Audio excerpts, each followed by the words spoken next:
Ya, terima kasih para penonton Dhamma TV yang selalu damai di hati. Selamat sore. Syukur. Salam juga untuk ibu-ibu bakul, bapak-bapak bakul yang ada di tadi itu di mana itu Sawo Jajar ya. Saya itu pagi-pagi kloning-kloning ke sana. Cari maam di sana. Ternyata Mbah Dhamma TV, iki lho Mbah Dhamma TV teko monggo Mbah. Mau apa gitu lah ya. Matur nuwun nggih. Terus lo ya nonton Dhamma TV terus supaya keluarga kita khususnya anak-anak dan cucu-cucu kita nanti itu mempunyai pegangan hidup yang dinamakan budi pekerti ya, karena memang bangsa di negeri ini bahkan dunia sebenarnya kalau orang itu sejak awal itu sudah berbudi pekerti yang luhur, pasti tidak ada pertengkaran satu dengan yang lainnya, kerusakan satu dan lainnya dan lain sebagainya. Nah, kita akan melanjutkan suatu cerita tentang Malang yang kita cintai ini, biar memperkenalkan diri. Kalau yang lalu mungkin bapak-bapak atau ibu-ibu masih keluar kota, ini tidak akan disayang kalau tidak dikenal. Monggo Mas, kenalkan lagi Mas. Rahayu, selamat sore semuanya. Saya menyertai Ki Jati. Saya Antoni Wibowo, budayawan. Semoga kita semua selalu dianugerahi keselamatan dan kebahagiaan. Selamat sore. Terima kasih. Para penonton Dhamma TV yang kami muliakan, saya dengan Mas Bowo ini podo karo suruh lumah lan murepe yang didelok sejerupane tapi tunggal rasane. Caranya Pak Dalang seperti itu ya. Artinya apa? Dulu Pak Bowo ini di situ di sebelah barat rel sepur, saya sebelah timur rel sepur, dan sejak kecil itu gelepotane bareng, baik di bidang seni, di bidang kemasyarakatan, di bidang budaya dan lain sebagainya. Nah, oleh karena itu kalau Mas Bowo sekarang ini kita mintai untuk melanjutkan episode yang lalu tentang Malang, kota Malang sebagai embrio berkibarnya NKRI dalam jangka panjang itu ada alasan pora. Nah, Mas Bowo, yang lalu jenengan kan sudah mengutarakan berbagai kemilikan orang Malang yang terkaitan dengan Tribina Cita, kota pendidikan, kota industri, kota pariwisata, gitu. Mungkin sekarang perlu ada penggamblangan ya. Sekali lagi karena akhir-akhir ini Bapak Wali Kota, Bapak Wakil Wali Kota dan tokoh-tokoh masyarakat sudah mulai gayung bersambut untuk bersama-sama mikir tentang Malang. Loh, sampai kakek ini sing tua gitu kadang-kadang saya dijawili rasanya puas dan seneng gitu loh ya. Nah, pokoknya lanjutkan Mas. Iya, terima kasih para pemirsa yang berbahagia.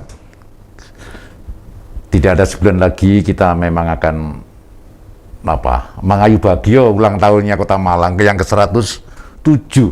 Ke-107.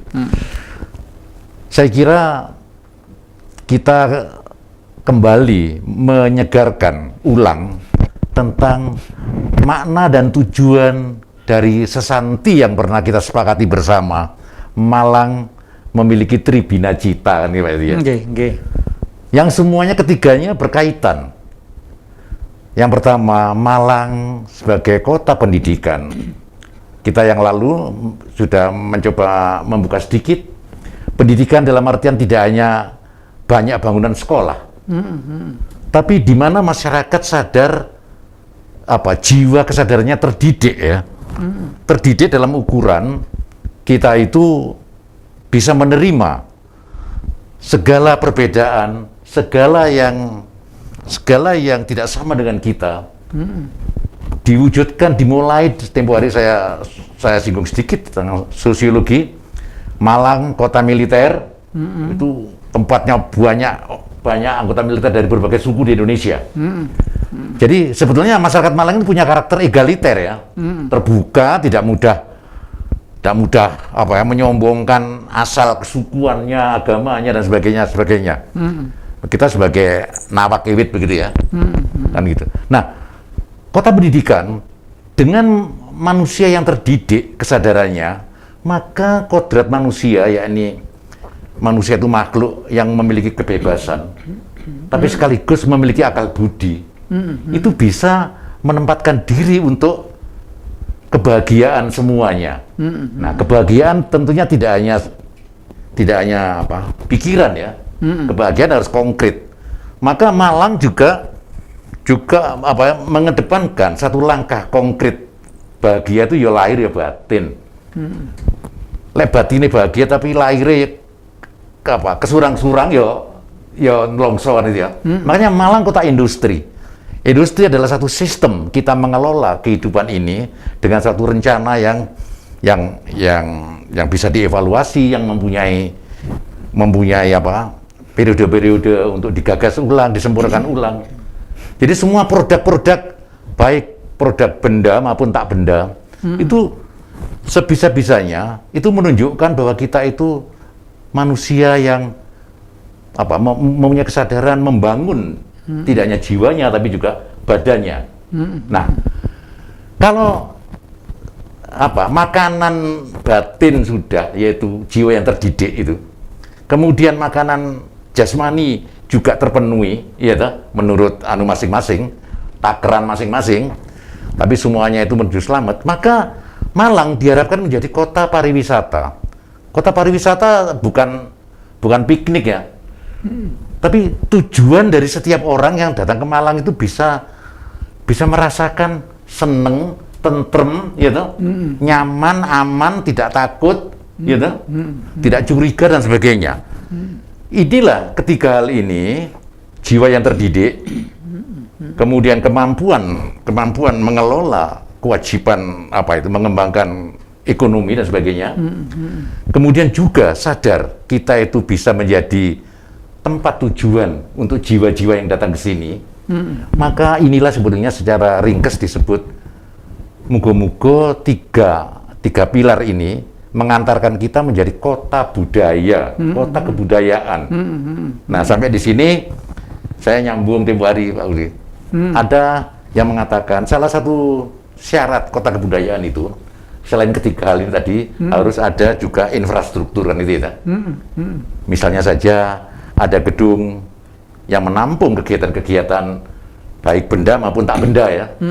Bisa gedung pameran, gedung itu, pasar-pasar yang menampung produksi rakyat Malang dan sebagainya. Ini semuanya akan menjadikan gerak Cancut Taliwondo ini menjadi lebih konkret. Nuwun sewu, ini tak potong sedikit karena begini Mas, saya setuju tadi itu bahwa Malang sebagai kota pariwisata itu harus memberi goodwill, pelayanan yang bagus. Nah, dan khususnya ini minta tolong adik-adik, tolong dengarkan ya. Nanti kalau Malang itu sudah seperti yang diceritakan oleh Pak Bowo tadi itu, sudah barang tentu siapa saja, di mana saja, apapun hidupnya ya, pasti mendapat keceripatan rezeki kasarannya gitu. Oleh karena itu khusus kepada adik-adik yang cari penghasilan kehidupan itu di perempatan jalan, oke lah. Kalau memang sementara, bahasa saya sementara ya, harus seperti itu tidak apa-apa. Kenapa bahasa sementara?